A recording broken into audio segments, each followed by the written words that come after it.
La sortie des classes, cité Mirza ce midi, sur place, des parents d'élèves et leurs interrogations par rapport au dispositif proposé dans l'enceinte de cette école afin de limiter la propagation de l'épidémie de Covid-19.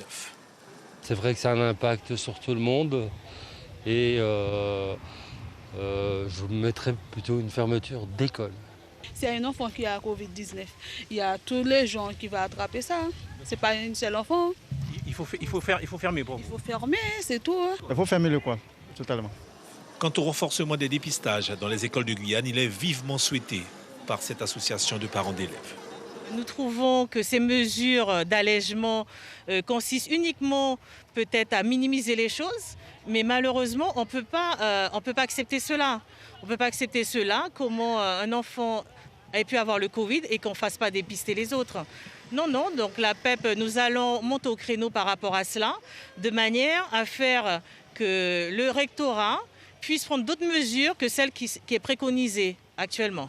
Justement, le rectorat se dit confiant quant à la mise en place des procédures à suivre dans les cas de suspicion ou de confirmation de cas Covid-19 dans les écoles.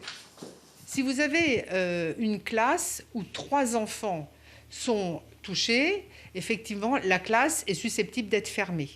Si vous avez dans un établissement plusieurs élèves de plusieurs niveaux et de plusieurs classes qui sont touchés, l'établissement est susceptible d'être fermé. Ça a été le cas la semaine dernière pour le collège Justin Cataillé? Non, le collège Justin Cataillé, ça fait plusieurs fois qu'on revient dessus. Le collège Justin Cataillé, il y avait 2 personnels qui étaient touchés. Le problème, c'est que donc ça veut dire pas du tout de justification de fermeture d'établissement. Ça a été fermé parce que ces 2 personnels qui étaient à la vie scolaire ont été en contact avec tous les surveillants. Et vous ne pouvez pas ouvrir un établissement sans vie scolaire, sans surveillant. Le conseil scientifique appelle pour sa part à plus de transparence et de transversalité dans la gestion de la crise sanitaire. Nous avons par contre, nous, on va dire, la connaissance du milieu, du territoire.